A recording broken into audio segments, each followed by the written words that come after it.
Bismillahirrahmanirrahim. Assalamualaikum warahmatullahi wabarakatuh. Alhamdulillahi rabbil alamin. Wabihi nasta'inu ala umurid dunya waddin. Asyhadu an la ilaha illallah wahdahu la syarikalah.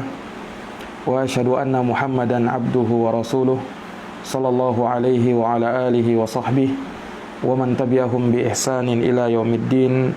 Wa sallama tasliman katsira, amma ba'd. Ma'asyiral muslimin wal muslimat, hadirin wal hadirat, para pemirsa, para pendengar yang dirahmati dan dimuliakan oleh Allah. Alhamdulillah, kita bersyukur kepada Allah Subhanahu wa taala di malam hari yang berbahagia ini kita dapat berjumpa kembali dalam kajian online.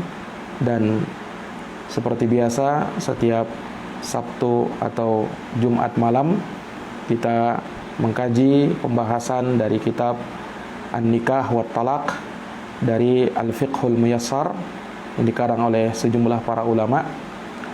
Dan kita telah masuk pada Al-Babur Rabi', bab yang keempat, yaitu tentang fit talaq, tentang masalah talak.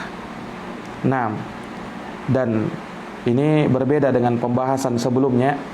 Kalau pembahasan sebelumnya tentang khulu, maka itu adalah permintaan cerai dari seorang istri. Sementara talak, maka dia adalah permintaan cerai atau perpisahan yang bersumber dari seorang suami. Nah, di dalam Islam diatur terkait dengan perkara ini, ya, hukum-hukumnya, apa permasalahan-permasalahan yang terkait dengannya. Naam, dan perlu diketahui oleh setiap muslim dan muslimah, terutama bagi mereka yang sudah berkeluarga, yang sudah memiliki pasangan. Maka mereka perlu mengetahui perkara yang seperti ini. Karena banyak dari manusia yang jahil akan hukum talak, ya, tidak mengerti dan tidak mengetahui tentang hukum ini, akhirnya dalam permasalahan talak, bercerai, berpisah, ya, mereka terjatuh dalam perkara bermudah-mudahan, ya, sedikit-sedikit, ya, karena terjadi pertengkaran, karena terjadi sesuatu di antara suami istri dari perkelahian dan seterusnya, problem-problem yang biasa terjadi, maka dengan mudahnya seorang suami mengucapkan kata cerai dan cerai, ya. Dan hal tersebut terkadang terjadi berulang-ulang tanpa dia sadari sebenarnya dia sudah berpisah dengan istrinya. Dan ini dikarenakan kejahilan dalam permasalahan ini, kejahilan di dalam perkara ini, ya. Maka di dalam Islam, ya, dijelaskan hukum-hukumnya, perkara yang terkait dengannya, tentu saja bukan, ya, sebagai bentuk anjuran, ya, bagi setiap kaum muslimin untuk bercerai dan bercerai, tidak, ya, tetapi Islam menjelaskan hukum perkara ini agar tidak ada hak-hak yang terzolimi atau perkara-perkara yang mungkin saja bisa terjadi akibat, ya, ketidaktahuan, ketidakpahaman, kejahilan tentang hukum yang berkaitan dengan masalah talak. Para pemirsa yang dirahmati dan dimuliakan oleh Allah, secara bahasa akan kita jelaskan apa itu talak. Namun yang kita kenal dalam bahasa kita, talak yaitu perceraian, ya, yang bersumber dari seorang suami. Nah, di dalam bab ini ada beberapa permasalahan. Wa fihi iddatu masail. Al-mas'alatul ula, masalah yang pertama yang dijelaskan oleh pengarang di sini, maknahu wa adillatu masyru'iyyatihi wa hikmatuh. Tentang makna dari talak, dalil disyariatkannya talak dan hikmah talak. Nah, apa makna talak? Apa dalil syariat talak dan apa hikmah dari syariat talak tersebut? Yang pertama terkait dengan ta'rifut talak, definisi talak. Apa itu talak? At-talaqu lughatan at-takhliyah. Ya, kata pengarang di sini, talak secara bahasa artinya at-takhliyah, yaitu melepas. Melepas. Yuqalu talaqatin naqah idza surihat haitsu sya'at. Nah, dikatakan dalam bahasa Arab, ya, talaqatin naqah. Nah, onta itu lepas. Yakni idza surihat, apabila dilepaskan haitsu sya'at, ya, kemana dia hendak pergi. Nah, jadi talak secara bahasa artinya lepas atau melepas. Adapun menurut istilah syar'i, di sini kata pengarang, wa syar'an halu qaidin nikah au ba'duhu au ba'dihi. Nah, secara istilah syar'i yang namanya talak adalah mengurai atau melepaskan ikatan pernikahan secara keseluruhan atau sebahagiannya. Ini definisi talak menurut istilah syar'i. Melepaskan ikatan pernikahan secara keseluruhan atau sebahagiannya. Apa maksudnya melepaskan ikatan pernikahan keseluruhan atau sebahagian? Ya, kalau sebahagian masuknya ya talak yang dilakukan 1 kali dan 2 kali. Karena talak itu ada 3. Ya, kalau talak 1 dan talak 2 ini baru melepaskan sebahagian ikatan pernikahan. Tapi kalau sudah talak 3 berarti sudah melepaskan seluruh ikatan pernikahan. Ya, berarti sudah melepaskan seluruh ikatan pernikahan. Nah, para pemirsa yang dirahmati dan dimuliakan oleh Allah, maka ini definisi dari talak. Ya, yang mana dapat kita simpulkan bahwa talak itu melepaskan ikatan pernikahan, baik sebahagian maupun secara keseluruhan. Baik talaknya 1, talak 2 yang masih bisa rujuk, atau talak yang sudah tidak bisa rujuk lagi, yaitu talak 3 atau yang diistilahkan dengan talak bain. Para pemirsa yang dirahmati oleh Allah, kemudian masalah berikutnya ya, yang kedua, yaitu man yasihhu talaquhu. Siapa yang sah untuk mentalak, untuk mengatakan talak atau cerai? Siapa yang sah untuk mengatakan hal tersebut? Ya, apakah itu berlaku untuk suami dan juga istri atau bagaimana? Nah, kata pengarang di sini, yasihhu iqa'ut talaq minaz zauj. Ya, sah terjadinya talak dari seorang suami. Nah, ini menunjukkan bahwa hak talak itu hanya seorang suami yang berhak. Artinya, istri tidak ada hak untuk mentalak suaminya. Dia hanya bisa punya hak untuk minta khulu, yang sudah kita bahas di pertemuan sebelumnya. Adapun talak ini hanya hak seorang suami. Hak seorang suami. Nah, yang bagaimana? Kata pengarang, minaz zaujil baligh al-aqil al-mumayyiz al-mukhtar alladhi yaqiluh. Ya, seorang suami yang balik, bukan masih anak-anak. Al-aqil, yang berakal, bukan orang gila. Al-mumayyiz, yang sudah mumayyiz. Nah, sudah bisa membedakan dan tahu ucapan, bisa menjawab pertanyaan dan seterusnya. Al-mukhtar, ya, dengan dasar pilihannya, tidak terpaksa, ya, yang mana dia memahami dan memikirkan apa yang dia ucapkan tersebut.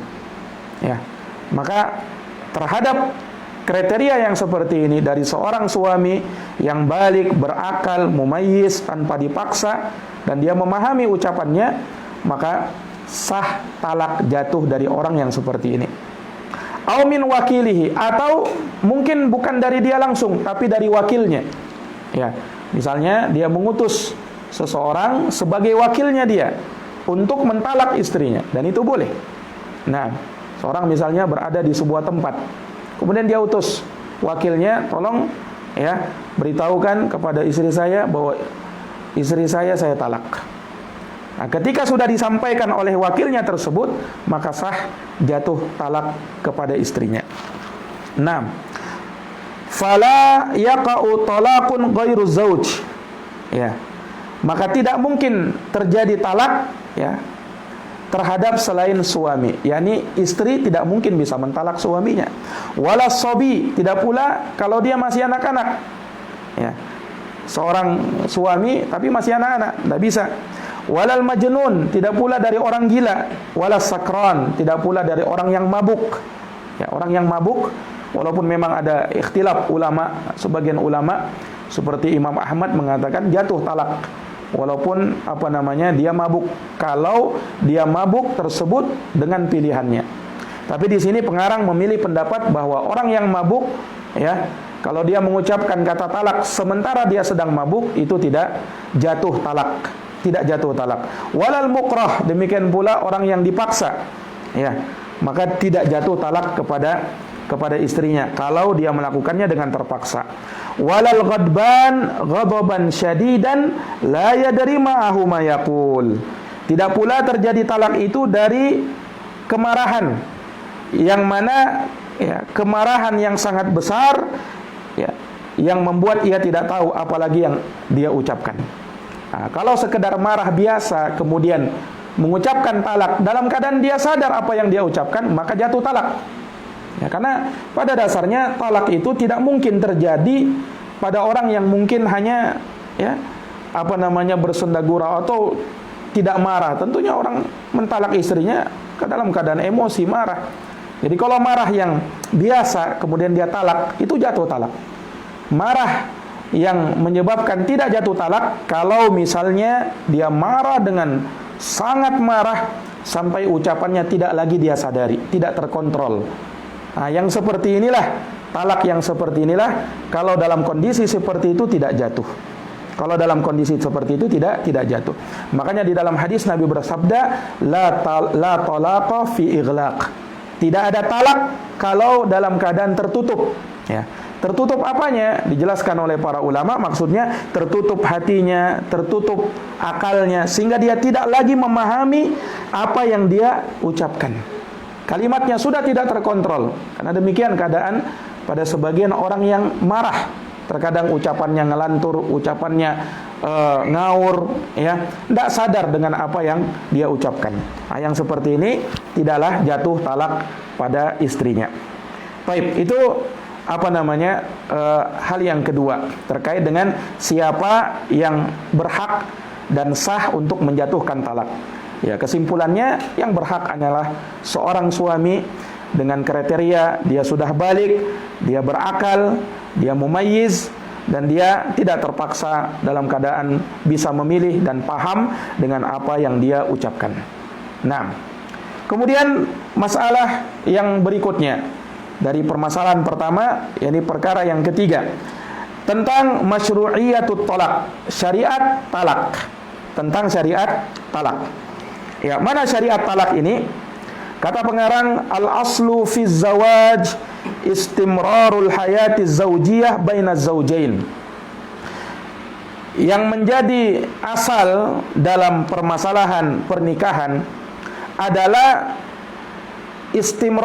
istimrarul hayah az-zawjiyah, mempertahankan, ya, kehidupan berumah tangga suami istri, ya, pernikahan mereka dipertahankan dan agar terus menerus berlangsung, naam, tidak terpisah.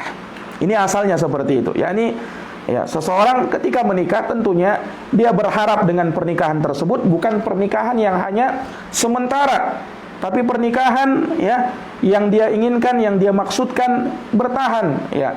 Mungkin hanya dengan ajal memisahkan mereka baru mereka harus berpisah. Tapi selama masih hidup, mereka berharap agar pernikahan tersebut tetap terus terjaga, langgeng, dan terus berkesinambungan. Nah, wa qad syara'a Allah Ta'ala ahkaman katsiratan wa adaban jummatan fi zawaji listimrarihi. Makanya Allah sungguh telah mensyariatkan hukum-hukum yang banyak, adab-adab yang sangat banyak dalam masalah pernikahan, guna, ya, bertahannya pernikahan tersebut dan bisa langgeng serta terus-menerus pernikahan itu. Disyariatkan adab-adabnya, ya kan? Sudah kita jelaskan bagaimana pergaulan suami istri. Ya, tentunya semua ini dalam rangka agar hubungan suami istri tetap bertahan, terus langgeng, dan tidak terpisah begitu saja.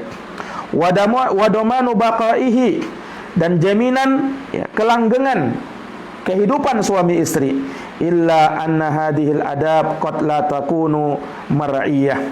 Hanya saja, kata pengarang, ya, adanya adab-adab seperti ini, ya, dalam pergaulan suami istri, kemudian bagaimana usaha mempertahankan hal tersebut, qad la takunu mar'iyah, terkadang tidak diperhatikan min qibali az-zawjaini aw ahadihima. terkadang adab-adab hubungan pergaulan suami istri kurang diperhatikan oleh masing-masing dari suami istri atau salah seorang dari keduanya. Fayaqa'ut tanafur bainahuma, sehingga apa yang terjadi? Terjadilah ya pertikaian, ya hilangnya keakraban di antara mereka berdua. Nam hatta la yabqa majal lil islah, hingga tidak lagi tersisa ruang untuk mengadakan perbaikan. Fakana la budda min tasyri'i ahkamin tuaddi ila halli uqdatiz zawaj ala nahwi la tahdaru fihi huququ ahadi zawjain. Maka terkadang mesti ada pensyariatan hukum-hukum ya yang mengharuskan atau menyebabkan ya terlepasnya ikatan pernikahan, tentunya dengan model tidak menelantarkan hak-hak ya, salah seorang dari suami istri. Madamat asbabut ta'asyush qad batat ma'dumatan fima bainahuma, yaitu tatkala sebab-sebab untuk hidup bersama ya sungguh sudah menjadi hal yang tidak memungkinkan, sudah tidak ada lagi ya di antara kedua suami istri. Ini terkadang ya hubungan suami istri tatkala dipertahankan dan terus dipertahankan, namun terkadang tidak membuahkan hasil apa-apa, tidak menjadikan mereka semakin baik, bahkan makin menjadi-jadi pertikaian dan perselisihannya. Maka terkadang ya mereka harus memilih yang namanya perpisahan. Terkadang mereka harus memilih dengan yang namanya perpisahan. Dan agar tidak terjadi kezoliman, tetap terpenuhi hak-hak mereka, maka ditetapkanlah hukum-hukum yang berkaitan dengan talak. Ditetapkanlah hukum-hukum yang berkaitan dengan masalah talak. Nah, kemudian kata beliau, wat talaqu masyru'un bil kitabi was sunnah. Dan talak itu disyariatkan berdasarkan dalil dari Quran dan sunnah. Amal kitabu, adapun dalil dari Quran, faqad qala ta'ala, Allah Ta'ala berfirman di surat Al-Baqarah ayat 229. Kita bisa baca di ayat 229 Al-Baqarah. Kata Allah Subhanahu wa Ta'ala, at-talaqu marratani fa imsakum bima'rufin aw tasrihun bi ihsanin. Kata Allah, talak itu marratan, ada dua kali. Ya, ada dua. Yang mana inilah talak yang masih memungkinkan untuk rujuk dan kembali. Tapi talak yang ketiga, ini yang sudah tidak bisa lagi untuk rujuk. Fa imsakun bima'ruf, maka setelahnya hendaknya dia pertahankan pernikahan itu dengan cara yang baik, au tasrihun bi ihsan, atau dia lepaskan dengan cara yang baik. Nah, kalau kita melihat ya bahwa syariat menjadikan talak itu sampai 3 kali. Ada talak pertama, ada talak kedua, ada talak ketiga. Nah, talak pertama dan kedua masih bisa rujuk. Talak ketiga baru sudah tidak bisa rujuk lagi. Maka ini menunjukkan ketika adanya tahapan-tahapan tadi, bahwa syariat ini pada dasarnya menginginkan agar mempertahankan pernikahan yang ada. Syariat tidak menginginkan, tidak lantas menginginkan langsung terjadi perpisahan. Ya tidak. Ya. Sebab syariat malah menjadikan ada talak pertama dan talak kedua. Dan ini dari rahmat Allah Subhanahu wa Ta'ala kepada manusia. Coba kalau misalnya talak itu langsung dijadikan 1 kali langsung wajib pisah. Ya. Nah, sehingga manusia tidak lagi diberikan kesempatan untuk berpikir. Ya, tapi ketika dijadikan ada talak pertama, ada talak kedua, ya ini syariat menginginkan dari hal tersebut agar manusia berpikir ulang. Jangan sampai dengan perpisahan yang mereka lakukan berakibat mudarat bagi mereka berdua atau bagi yang lainnya. Ya, maka ini dari rahmat Allah Subhanahu wa Ta'ala, dan pada dasarnya syariat menginginkan agar mereka tetap bertahan, agar mereka tetap bertahan.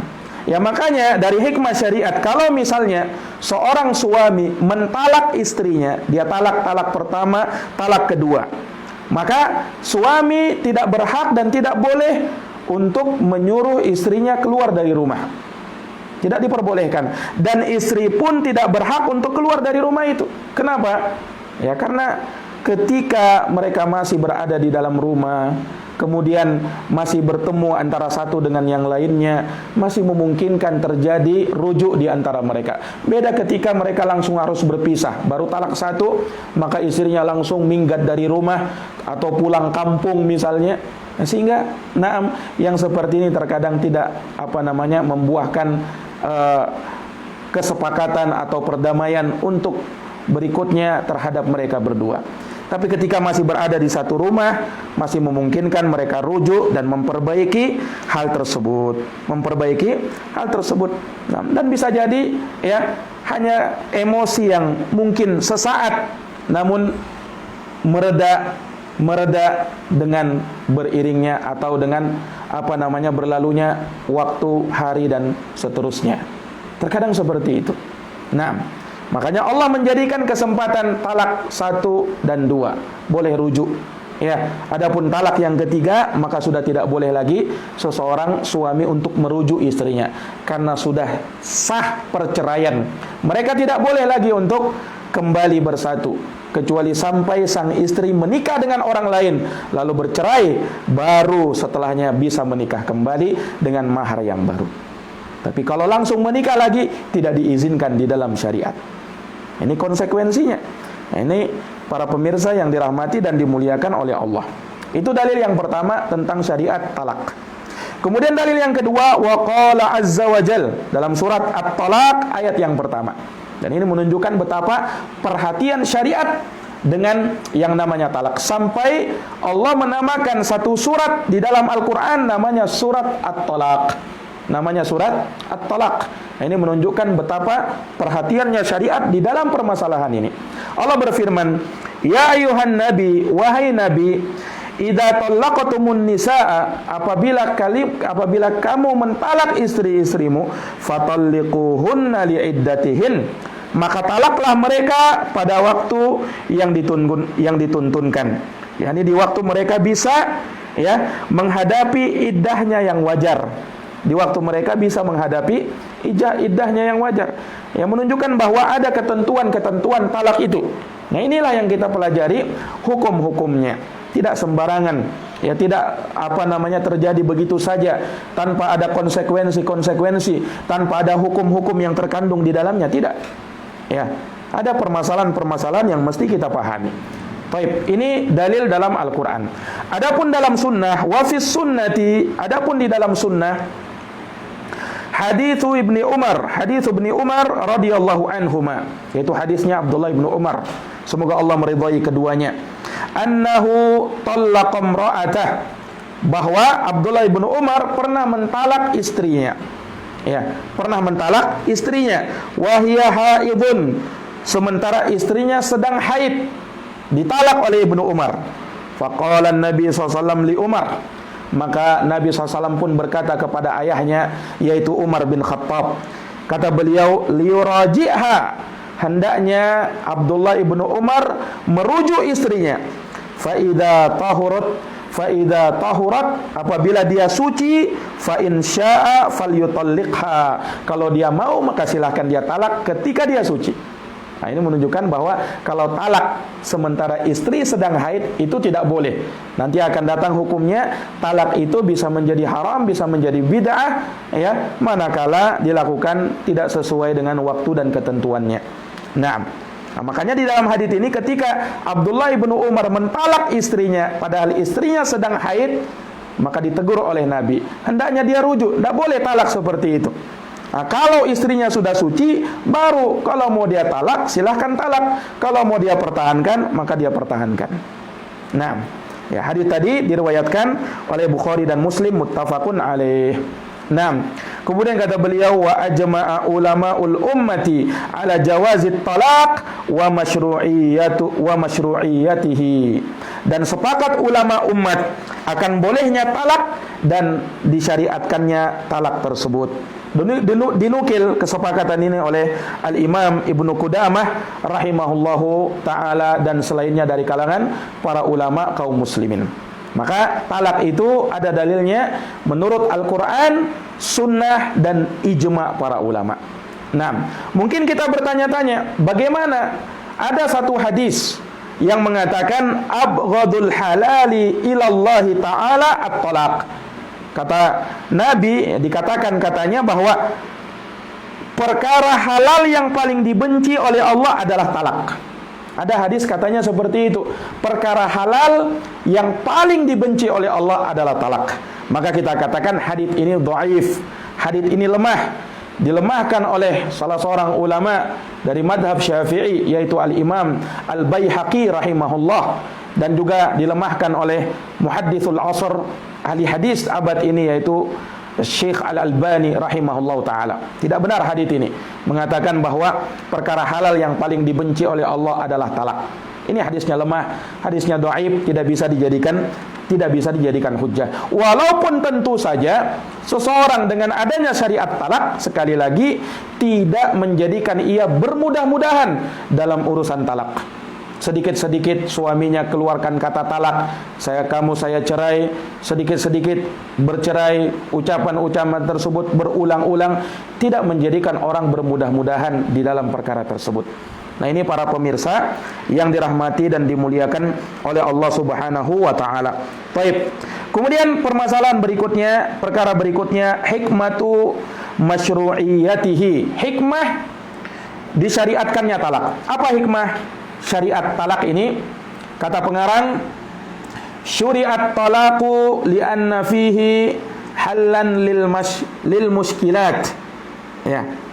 Az-zawjiyah indal hajati ilaih. Disyariatkannya talak karena di dalam talak tersebut terdapat solusi terhadap problem-problem yang mungkin ada dalam permasalahan suami istri pernikahan tersebut. Indal hajati ilaih, ketika ada keperluan untuk hal tersebut. Wa bi khasah inda adamil wafaq. Lebih khusus lagi tatkala sudah tidak ada lagi yang namanya keharmonisan dalam hubungan rumah tangga. Wahulul al-baghdha, dan sering terjadi adanya al-baghdha, kebencian, allati la yatamakkanu zaujan ma'aha min iqamati hududillah, yang mana hal tersebut membuat pasangan suami istri tidak mampu lagi karena adanya kebencian tersebut untuk menegakkan batasan Allah, syariat Allah. Wastimrarul haya az-zawjiyah wa huwa bidzalika min mahasinid din al-islami, dan tidak lagi mampu untuk menegakkan dan melanggengkan kehidupan berumah tangga. Naam wa huwa, dan dengan adanya talak tersebut, min mahasinid dinil islami, ini bahagian dari keindahan-keindahan syariatul Islam. Keindahan-keindahan syariatul Islam. Ya. Jadi talak ini juga bisa menjadi solusi untuk menyelesaikan permasalahan yang terjadi di dalam rumah tangga, walaupun bukan menjadi solusi utama.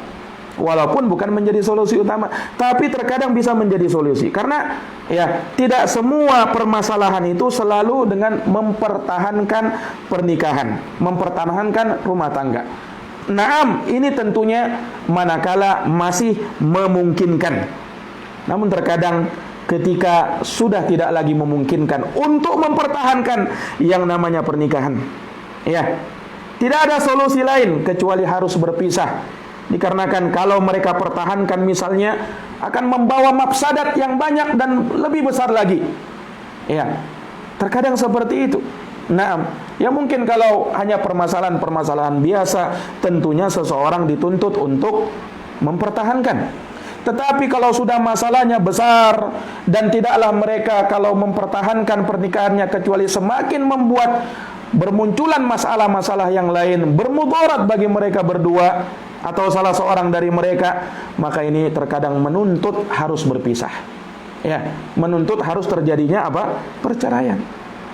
Maka hikmah dari disyariatkannya adanya talak adalah sebagai solusi yang kalau mungkin bisa dikatakan solusi terakhir ketika hubungan rumah tangga sudah tidak bisa lagi dipertahankan. Sudah tidak bisa lagi untuk dipertahankan. Nah, ini para pemirsa yang dirahmati dan dimuliakan oleh Allah Subhanahu wa taala. Kemudian masalah berikutnya, al-mas'alatus tsaniyah, masalah yang kedua. Masalah yang kedua, hukmut talaq wa biyadi may yakunu. Hukum talak dan di tangan siapa talak itu ditempatkan. Ya. Kata beliau, al-aslu fit talaq ayyakuna jaizan. Hukum asalnya talak adalah boleh. Seorang suami mentalak istrinya, hukum asalnya adalah jaizan mubahan, hal yang diperbolehkan. Yaitu diperbolehkan kapan? Indad darurah wal haja ilai, ketika darurat atau ada keperluan untuk itu. Kasu'i khuluqil mar'ati wa su'i isyratiha, seperti tatkala dia melihat jeleknya akhlak istrinya atau jeleknya pergaulan istrinya, ya, tidak melayani suaminya dengan baik. Naam, tidak lagi memberikan hak-hak suami yang mesti dia lakukan, ya. Tatkala dia melihat yang seperti ini, boleh untuk seorang suami mentalak istrinya, ya. Atau misalnya seorang suami tidak lagi mencintai istrinya, bukan karena ada wanita lain. Nah, kalau dia tidak mencintai istrinya lagi karena ada wanita lain, nah, yang seperti ini kezaliman dari suaminya, kesalahan dari suaminya. Kenapa dia bermaksiat seperti itu? Karena ada orang lain, karena ada wanita lain, ya.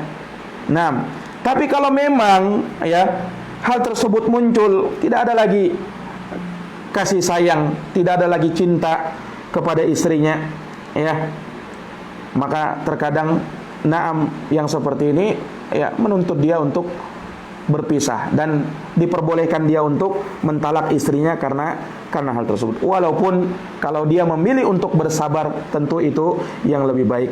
Makanya disebutkan di dalam Al-Qur'an, fa in karihtumuhunna, kalau kalian membenci istri kalian, lihat, fa asa an takrahu syai'an wa yaj'alullahu fihi khairan katsira, maka boleh jadi kalian membenci sesuatu padahal Allah menjadikan padanya ada kebaikan yang sangat banyak. Kadang kita tidak tahu. Nah, maka kalau misalnya kita memilih bersabar, ya, bersabar terlebih dahulu, maka itu tentunya yang lebih baik. Nah, itu hukum bolehnya talak. Wa yukrahu, dan dimakruhkan talak itu. Kapan? Min ghairi hajatin ilaih, ketika tidak ada hajat dan keperluan. Ya, ketika tidak ada hajat dan keperluan. Dan ini pendapat mayoritas para ulama yang dirajihkan oleh Syekh Shalih Al-Fauzan hafizahullahu taala.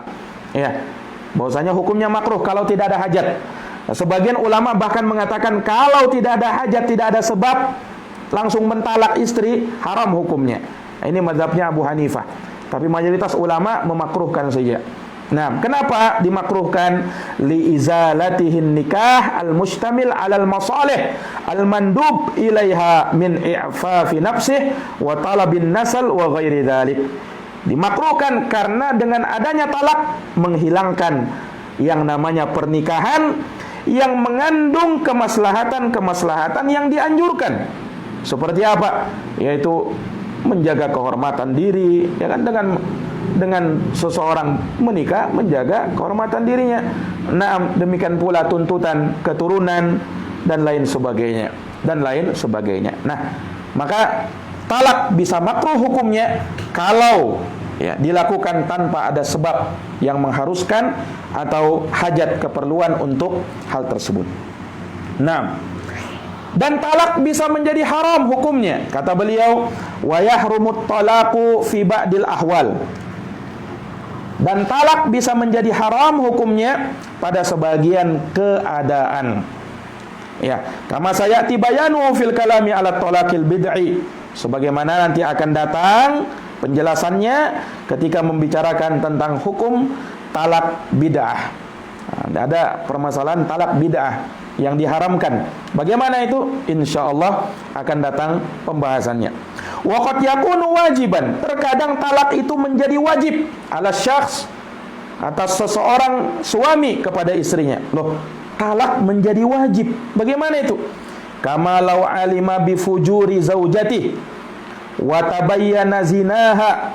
Seperti kalau dia mengetahui kefajiran istrinya. Contoh misalnya istrinya na'udzubillah berzina dan terang-terangan jelas sudah perzinahannya. Maka yang seperti ini bukan hanya boleh seorang suami mentalak istrinya, bahkan wajib mentalak istrinya kalau seperti itu. Nah, Kenapa? Li'alla yakuna dayyuthan, kata Syekh. Agar jangan sampai suaminya menjadi dayyus. Dayyus itu orang yang melihat kemungkaran. Seorang suami melihat kemungkaran terjadi pada istrinya atau anak-anaknya, dia biarkan, dia diamkan. Jangan menjadi dayyus. Nah, kalau sudah jelas, bukan tuduhan-tuduhan yang tidak ada bukti. Kalau jelas ada buktinya, dia melihat istrinya atau dikabarkan istrinya melakukan na'udzubillah perzinahan, maka dia boleh bahkan wajib mentalak istrinya kalau terjadi yang seperti itu. Naam. Wali'alla tulhaqu bihi waladan min ghairih. Dan jangan sampai, agar jangan sampai kalau dia tetap bersama istrinya akan dinisbatkan kepadanya seorang anak yang bukan dari keturunannya, mungkin dari selingkuhannya tersebut. Karena istrinya sudah berselingkuh, istrinya sudah berzina dengan orang lain, na'udzubillah. Ya. Dalam keadaan ini dia wajib mentalak istrinya. Wa kadalau kanatiz zaujah ghaira mustaqimah fi diniha kama law kanat tatrukus shalah. Demikian pula menjadi wajib hukumnya mentalak istri. Kalau tadi satu keadaan ketika istrinya berselingkuh, ini keadaan lain. Kalau misalnya istri tidak istiqomah di atas agamanya, yakni kalau dia meninggalkan sholat, suaminya sudah menasehatinya untuk sholat, tapi istrinya tetap tidak mau sholat. Walam yastati taqwimah, dan dia tidak mampu lagi, suaminya tidak mampu lagi meluruskannya. Meninggalkan sholat dosa besar. Apalagi kalau istrinya sampai melakukan kesyirikan misalnya, na'udzubillah, ini wajib untuk mentalak istrinya ketika dia sudah tidak mampu lagi meluruskan istrinya. Tentunya nasihat tetap dijalankan, tetapi ketika nasihat tersebut sudah tidak lagi diindahkan oleh istrinya, sudah tidak lagi bermanfaat, istrinya tetap melakukan perkara-perkara yang demikian, dari melanggar kewajiban, maka yang seperti ini membuat seorang suami menjadi wajib hukumnya untuk mentalak istrinya. Nah, ini para pemirsa yang dirahmati dan dimuliakan oleh Allah Subhanahu wa taala. Mungkin demikian kajian yang bisa kami sampaikan pada pembahasan hukum talak, dan insya Allah masih ada masalah yang ketiga, masalah yang keempat, dan seterusnya tentang lafaz talak, bagaimana talak itu, kemudian talak sunnah, apa pengertiannya dan hukumnya, ada talak bid'ah, kemudian terkait dengan masalah talak 1, talak 2, rujuk, dan seterusnya. Ini masih kita akan bahas di pertemuan yang akan datang biiznillahi ta'ala. Wallahu ta'ala alam bisawab. Lebih dan kurangnya saya mohon maaf. Hadanallahu wa iyyakum ajma'in. Kita tutup dengan doa kafaratul majlis. Subhanakallahumma wa bihamdika asyhadu an la ilaha illa anta astaghfiruka wa atubu ilaik. Walhamdulillahi rabbil alamin. Wassalamu alaikum warahmatullahi wabarakatuh.